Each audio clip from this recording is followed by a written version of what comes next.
ఓ శ్రీ గురుభ్యో నమః. ఓ శ్రీ మహాగణాధిపతి అందరికీ నమస్కారం. ఈ వీడియోలో 26 జూన్ 2025 గురువారం పంచాంగ వివరాలు, తారాబలము, చంద్రబలము, నక్షత్రాల వారిగా ఫలాలు, ఈరోజు పఠించాల్సిన స్తోత్రాలు ఏంటి అనే విషయాన్ని పరిశీలిద్దాం.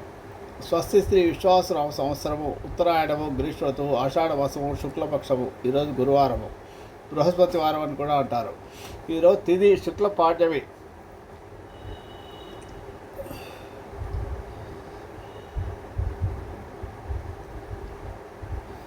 ఈరోజు శుక్లపాఠ్యమే ఉదయం మధ్యాహ్నం 1:26 అంటే ఈ రోజు నుంచి ఆషాఢ మాసం ప్రారంభమైంది. తదుపరి శుక్ల విద్య. ఆరుద్ర నక్షత్రము ఉదయం 8:47 వరకు ఉంటుంది. తదుపరి పునరుస్సు నక్షత్రం వస్తుంది. ఈ చంద్రుడు మిథున రాశిలో 24 జూన్ 2025 నుంచి 27 జూన్ 2025 వరకు సంచరిస్తాడు. ఈరోజు వర్జము ఉదయం సాయంత్రం 8:05 నుంచి రాత్రి 9:35 వరకు ఉంటుంది. దుర్ముహూర్తము ఉదయం 10:07 నుంచి 11 గంటల వరకు, మరియు మధ్యాహ్నం 3:23 నుంచి సాయంత్రం 4:16 వరకు. రావుకాలము మధ్యాహ్నం 1:57 నుంచి 3:36 వరకు. అమృత గడియలు లేవు ఈరోజు. యోగము వృద్ధి ఈరోజు మధ్యరాత్రి 2:39 వరకు. తదుపరి ధ్రువ. కరణము కింస్తూగ్ను ఈరోజు తెల్లవారుజామున 2:41 వరకు ఉంటుంది. తదుపరి భావ. ఈరోజు మధ్యాహ్నం 1:56 వరకు, 26వ తారీఖు 1:26 వరకు ఉంటుంది ఈరోజు. ఇక సూర్యుడు మిథున రాశిలో 15 జూన్ 2025 నుంచి 16 జూలై 2025 వరకు సంచరిస్తాడు. అశుభ సమయాలు పరిశీలిస్తే గురికా కాలము ఈరోజు ఉదయం 9:01 నుంచి 10:40 వరకు. యమగంట కాలము 5:44 నుంచి తెల్లవారుజామున ఉదయం 7:22 వరకు ఉంటుంది. ఈరోజు సూర్యోదయం 5:44 అవుతుంది. సూర్యాస్తమయం 6:54 అవుతుంది. చంద్రోదయం ఉదయం 6:19 అవుతుంది. చంద్రాస్తమయం సాయంత్రం రాత్రి 8:04 అవుతుంది. ఈరోజు దిన ప్రమాణం 13:09. అభిజిత్ లగ్నం మధ్యాహ్నం 12:19. రాత్రి ప్రమాణం 10:50 ఉంటుంది. ఈరోజు గురువారం ప్రయాణానికి వారసుల దక్షిణ దిశ అవుతుంది కాబట్టి దక్షిణ దిశకు ప్రయాణం చేయకూడదు. ఒకవేళ తప్పని పరిస్థితిలో ప్రయాణం చేయాల్సి వస్తే మీరు పెరుగు కానీ జీలకర్ర కానీ ఇంట్లో తిని బయలుదేరండి. లేదా దక్షిణ దిశకు వెళ్ళకూడదు కాబట్టి మీరు ఇంట్లో నుంచి బయటికి రాగానే తూర్పు వైపు వెళ్ళి క్లాక్ వైజ్ తిరిగి దక్షిణ వైపు వెళ్ళండి. అలా చేసినా కూడా పర్వాలేదు. ఇక తారాబలం, చంద్రబలాన్ని పరిశీలిస్తే ఈరోజు 8:47 వరకు ఆరుద్ర నక్షత్రం ఉంటుంది కాబట్టి ఆరుద్ర, స్వాతి, శతభిషం 3 నక్షత్రాలు జన్మతార అవుతుంది ఈరోజు. కాబట్టి అంతగా మంచిది కాదు. సూర్యుడు అధిపతి, మనస్సు మీద ప్రభావం చూపిస్తాడు, తద్వారా సమస్యలు సృష్టిస్తారు. 3వ పాదం అధికంగా చెడు చేసే లక్షణాలు కలిగి ఉంటుంది. జన్మతార ఉన్న రోజు తప్పని పరిస్థితుల్లో ఏదైనా పని చేయాలంటే, శుభకార్యం చేయాల్సి వస్తే తప్పకుండా ఆకుకూరలు దానం చేసి చేయండి. ఇక పునరుసు విశాఖ పూర్వభద్ర నక్షత్రం వారికి పరమహిత తారవుతుంది ఈరోజు.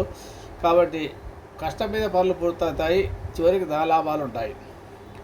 పుష్యమి అనురాధ ఉత్తరాభద్ర నక్షత్రం వారికి మిత్రతార అవుతుంది. మిత్రతారలో అన్ని రకాల పనులకు సౌకర్యంగా ఉంటుంది, బాగుంటుంది. ఇక ఆశ్లేష, జ్యేష్ఠ, రేవతి వారికి నైదుంతార అంటే ఈరోజు 7వ తార అవుతుంది. ఇలాంటి పనులు చేయొద్దు, అన్ని పనులు వాయిదా వేసుకోండి. అశ్విని, మఘ, మూల వారికి సాధంతార అంటే కార్యసిద్ధి. ఏ రకం పని చేసినా కూడా మీకు విజయం లభిస్తుంది. కోర్టు కేసులు వేసుకోవడానికి, వీసాలకు, ఉద్యోగాలకు అప్లై చేసుకోవడానికి, పాస్పోర్ట్లకు అప్లై చేసుకోవడానికి, అప్పులు వసూలు చేసుకోవడానికి, ఇంటర్వ్యూలకు బాగుంటుంది. ఇక బరరి, బుబ్బ, పురోషాఢ వారికి ప్రత్యక్తారలో ఏ పని చేసినా వ్యతిరేకత ఉంటుంది. అందువల్ల విడిచిపెట్టడం మంచిది. లేకపోతే ఇబ్బందులు వస్తాయి, దాన నష్టాలు ఉంటాయి. తప్పని పరిస్థితుల్లో ఏదైనా పని చేయాల్సి వస్తే ఉప్పు దానం చేసి చేయాల్సి ఉంటుంది. కృత్తిగా, ఉత్తరాషాఢ వారికి క్షేమతార అవుతుంది కాబట్టి క్షేమతారలో ఎలాంటి పనులు చేసుకున్నా బాగానే ఉంటుంది. అందరికీ శుభప్రదము. ప్రయాణాలకు, చికిత్సలకు, శస్త్రచికిత్సలకు. క్షేమం అంటే ఏ రకమైన పనులు చేసినా కూడా క్షేమంగా చదువుతున్నాడు. కొత్త వ్యాపారం ప్రారంభిస్తే పెట్టుబడులకు నష్టం రాకుండా ఉంటుంది. ప్రయాణాలు చేసినా, శస్త్రచికిత్సలు చేసుకున్నా, కొత్త వాళ్ళకున్న ప్రమాదాలు జరగకుండా క్షేమంగా ఉంటారు. ఇక రోహిణి శ్రవణం వారికి విపత్తారం అవుతుంది కాబట్టి మంచిది కాదు. రాహు అధిపతి, విభేదాలు వస్తాయి. ప్రారంభించినప్పుడు పూర్తి కాదు. విపత్తారం ఉన్న రోజున తప్పని పరిస్థితిలో ఏదైనా ముఖ్యమైన పని చేయాలంటే బెల్లం దహనం చేసి చేయండి. మృగశిర, చిత్త, ధనుష వారికి సంపత్తారులో ధన విషయం కాకుండా అన్ని రకాల పనులు చేసుకోవచ్చు. కార్యానుకూలత ఉంటుంది. బుధుడు అధిపతి. ఇక శుభప్రదం. ఇక తారాబలము ఉదయం 8:47 తర్వాత నుంచి పునర్వసు నక్షత్రం వస్తుంది కాబట్టి పునర్వసు, విశాఖ, ఉత్తరాభద్ర, పూర్వభద్ర వారికి పూర్వభద్ర వారికి జన్మతారం అవుతుంది కాబట్టి మంచిది కాదు. తప్పని పరిస్థితి ఆకుకూరలు దాని చేసి చేయాల్సి ఉంటుంది. పుష్యమి, అనురాధ, ఉత్తరభద్ర, పరమై తార కష్టం మీద పనులు పూర్తవుతాయి. ఆశ్లేష, జ్యేష్ఠ, రేవతి వారికి విత్తదార అన్ని రకాల పనులకు చేసుకోవచ్చు. బాగుంది రోజు. అశ్విని, మఖ, మూల వారికి నైదుం తార ఏ పని చేసినా ఇబ్బందులే కాబట్టి వాయిదా వేసుకోండి. భరణి, పుబ్బ, పూర్వాషాఢ వారికి సాధన తార కార్యసిద్ధి అన్ని రకాల పనులు చేసుకోవచ్చు ఈరోజు. కృత్తిక, ఉత్తరాషాఢ ప్రత్యక్ష తార ఏ పని చేసినా వ్యతిరేకత ఉంటుంది. వ్యాపార ఒప్పందాల్లో, వృత్తిలో నష్టాలు, ప్రమాదాలు. ప్రత్యక్తారం రోజు తపస్సులో ఏదైనా పని చేయాలంటే శుభకార్యం చేయాల్సి వస్తే ఉప్పు దానం చేసి చేయాల్సి ఉంటుంది. రోహిణి, శ్రవణం వారికి క్షేమతారం అవుతుంది. క్షేమతారంలో ప్రయాణాలకు రోహిణి, శ్రవణం వారికి ఈరోజు క్షేమతారం కాబట్టి చాలా బాగుంటుంది. అన్ని రకాల పనులు చేసుకోవచ్చు. ఏ పని చేసినా క్షేమంగానే ఉంటారు. మృగశిర, చిత్త, ధనిష్ట విపత్తారం అవుతుంది కాబట్టి మంచిది కాదు. రాహు అధిపతి, విభేదాలు ఉంటాయి. ప్రారంభించినప్పుడు కాదు. విపత్తారం ఉన్న రోజున తప్పని పరిస్థితుల్లో ఏదైనా పని చేయాలంటే శుభకార్యం చేయాల్సి వస్తే బెల్లం దానం చేసి చేయాల్సి ఉంటుంది. ఆరుద్ర, స్వాతి, శతభిషం వారికి సంపత్తారలో ధన విషయం కాకుండా అన్ని రకాల పనులు చేసుకోవచ్చు. బాగుంటుంది. బుధుడు అధిపతి కాదు. కార్యానుకూలత. ఇక చంద్రబలం ఉండే రాశులు మేష, వృషభ, మిథున, సింహ, కన్య, తుల, ధనస్సు, మకర మరియు కుంభరాశుల వారికి చంద్రబలం బాగుంది. వృశ్చిక రాశి వారికి అష్టమ చంద్రుడు, మేనరాశి వారికి అర్ధాష్టమ చంద్రుడు, కర్కాటక రాశి ద్వాదశ చంద్రుడు. కాబట్టి 3 రాశుల వారు ఎలాంటి ముఖ్యమైన కార్యాలు కానీ శుభకార్యాలు కానీ దూర ప్రయాణం కానీ పెట్టుకోవద్దు. ఈరోజు ఘాతువారము తులా, కుంభరాశుల వారికి ఉంటుంది. ముఖ్యంగా ఈరోజు గురువారము గణపతి ఆరాధన అధిక శుభ ఫలితాలు ఇస్తాయి.